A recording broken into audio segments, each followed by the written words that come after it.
My parents left me at a gas station as a joke. Let's see how long it takes him to get home.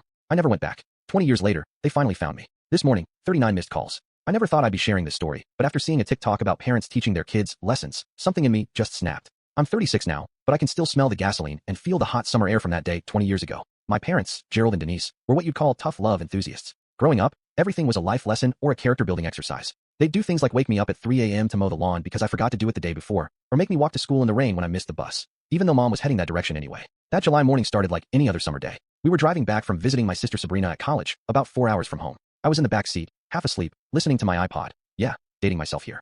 Dad needed to get gas, so we pulled into this middle-of-nowhere station off I-95. Scott, go get me a coffee, Dad barked from the driver's seat. I dragged myself out, grabbed his cash, and went inside. The cashier was this older guy who looked half dead from the heat. The coffee machine was broken, so I had to wait while he made a fresh pot. When I came back out, the car was gone. At first, I thought they'd moved to a different pump. Then I saw our beat-up Camry pulling onto the highway. I stood there, coffee getting cold in my hand, watching their taillights disappear. My phone buzzed. A text from Mom. Let's see how long it takes you to get home. Consider this a lesson in problem-solving, smiling face with smiling eyes.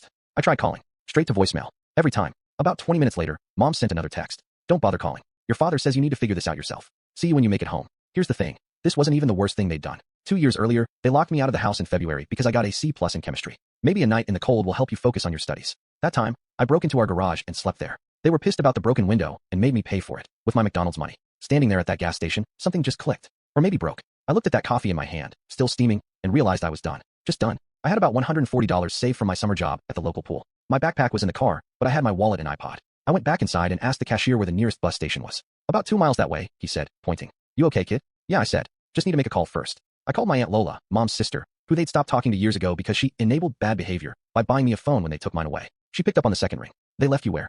What happened next is kind of a blur. Aunt Lola was 4 states away, but she did something I'll never forget. She called me a cab, this was before Uber, and got me a bus ticket online. Get yourself here, she said. We'll figure the rest out. My phone kept buzzing. Don't you dare call Lola. You better be walking home, young man. Your father is very disappointed. This attitude of yours needs to stop. I blocked their number, turned off my phone, got on that bus, and watched the countryside roll by for 6 hours. They came home to an empty house. I heard later from Sabrina that they drove back to the gas station that night, expecting to find me waiting. They filed a missing persons report, but it got dismissed quick when Aunt Lola sent over the emancipation paperwork she'd already started filing. That was 20 years ago. I finished school living with Aunt Lola, got my GED, then some certifications, built a life, got good at fixing things, started my own business, met someone, had kids of my own. I never played any teaching moment games with them. I thought that chapter of my life was closed. But yesterday, my office phone rang. The caller ID showed a number I hadn't seen in 2 decades. I didn't pick up, but they found me. Now I've got 39 missed calls, and counting. I never check my phone during meetings. It's a rule I've stuck to ever since I started my construction business. But when I walked out of the boardroom yesterday and saw 39 missed calls, my stomach dropped. Most were from numbers I didn't recognize, but 3 were from my sister Sabrina, who I haven't spoken to in 2 decades.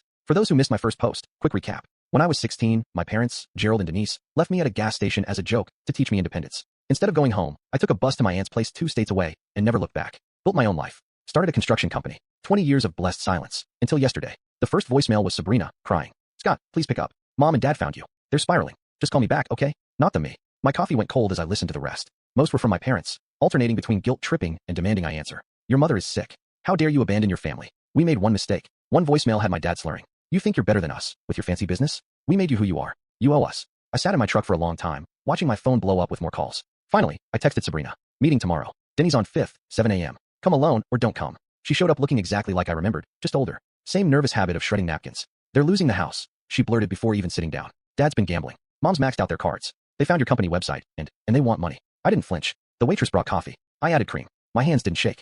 Tell me everything. Turns out they'd been watching my company's social media for months. Dad's convinced himself I owe them for my success. They need $50,000 to avoid foreclosure. Sabrina kept apologizing, saying she tried to stop them from contacting me. Why help them? I asked. After everything, she started crying. Told me about Dad's drinking getting worse. Mom's shopping addiction. How they blame everyone but themselves. They're still our parents, she whispered. No, I said. They stopped being my parents at that gas station. The difference between you and me, Sabrina? You're still hoping they'll change. My phone buzzed again. Mom calling. I declined. I pulled out my wallet. I'm paying for breakfast. Block my number after this. Whatever they do next, don't call me. Scott, please. I mean it. You're my sister, and I love you. But I'm not your solution. Let them fall. I was halfway to my truck when Sabrina ran after me. They're coming to your office, she shouted. Tomorrow morning. Mom found the address. I tried to stop them.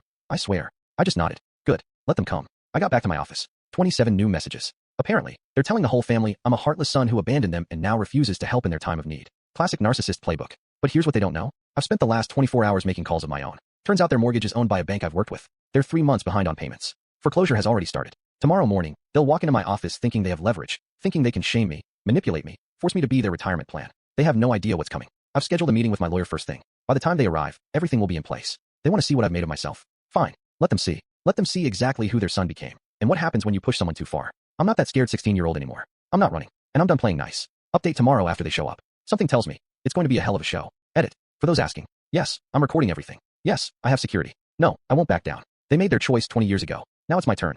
Update 2. Hey Reddit. A lot has happened since my last post. I wasn't planning to update so soon, but after what went down yesterday, I need to get this off my chest. I was in my office going through invoices when Jenny, our receptionist, called. Scott, there's a couple here insisting on seeing you. They say they're your parents. My stomach dropped. I've been expecting this since they found me, but it still hit hard. I told Jenny to send them up. Might as well face this head on. Through the glass walls of my office, I watched Gerald and Denise walk in. They looked older, worn down.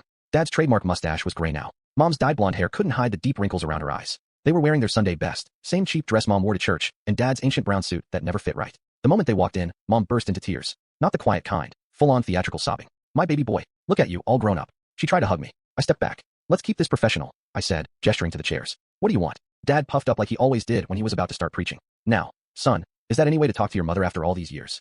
Cut the crap, I interrupted. You didn't spend 20 years looking for me because you missed me. You found me now because you need something. What is it? Mom's crying got louder. How can you be so cruel? We made one little mistake. A mistake. I laughed. It wasn't a happy sound. You left your 16-year-old kid at a gas station 200 miles from home. As a joke. Then you drove off laughing, saying, let's see how long it takes him to get home. That wasn't a mistake. That was the last straw after years of your sick games. We came back for you. Dad shouted, standing up. We drove back after an hour, but you were gone. Yeah, I said. I was gone, and I stayed gone. Best decision I ever made. I pulled out my phone and pressed record. Now, state your business, or leave. That's when the truth came out. Between Mom's sobs and Dad's angry outbursts, they explained. They'd taken out a second mortgage on the house for Dad's foolproof investment scheme. Now they were 6 months behind on payments. The bank was foreclosing. They needed $175,000 to save the house. You've done so well for yourself, Mom whimpered, gesturing at my office. Surely you can help your own parents. I let them finish. Then I reached into my desk and pulled out a folder. Funny you should mention the house. See, when I heard you were looking for me, I did some digging. Found out about the foreclosure. So I had my company buy your mortgage debt from the bank.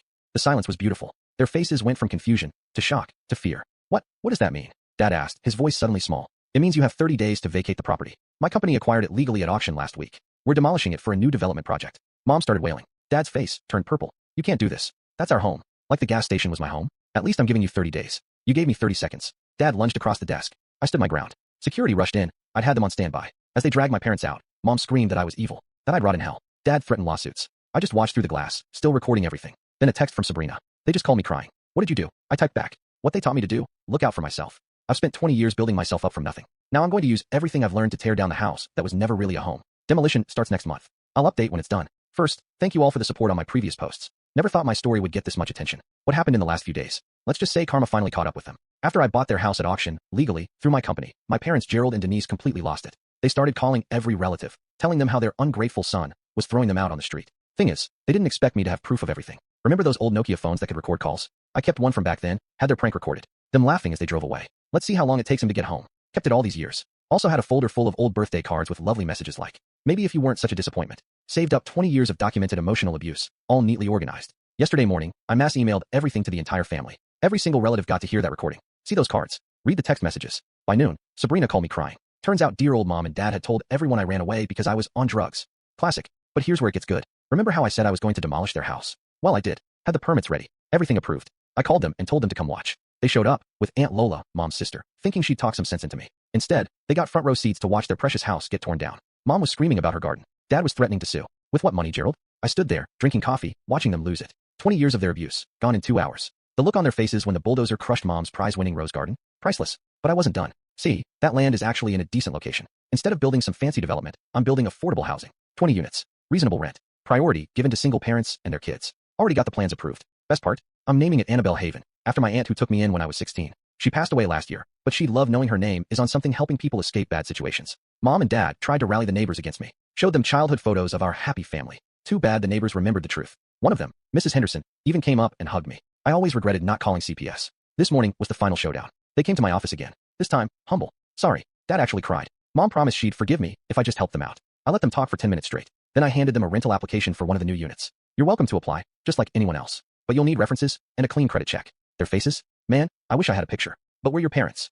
Mom screamed. After everything we've done for you. Dad started. I just smiled. Yes, after everything you've done, this is exactly what you deserve. The demolition crew starts at 7 a.m. tomorrow. Don't forget to take your garden gnomes. They're still blowing up my phone. Sabrina says they're staying at some cheap motel, claiming they'll sue me. Good luck with that. Everything I did was completely legal. And yes, I'm live streaming the demolition on Instagram for the whole family to see. You know what's funny? For years, I dreamed of revenge. Imagined all sorts of crazy scenarios. But in the end, just letting them face the consequences of their actions feels better than anything I could have planned. They threw away their son over a cruel prank. And now, they get to watch everything they built get torn down. To help people they would have looked down on. Tomorrow, I'm bringing lawn chairs and popcorn. Anyone want to join? Edit. Yes, I'm really going through with the affordable housing plan. Already partnered with a local nonprofit to handle applications. No, I won't be reconsidering my decision. Some bridges deserve to stay burned. Edit 2. For those asking, my sister Sabrina and I are working things out. She was only 8 when everything happened. Can't blame her for believing their lies. We're getting coffee next week. Edit 3. Holy hell, this blew up. Thanks for all the awards. And to those saying I'm being too harsh, try being left at a gas station at 16. Then tell me how forgiving you feel.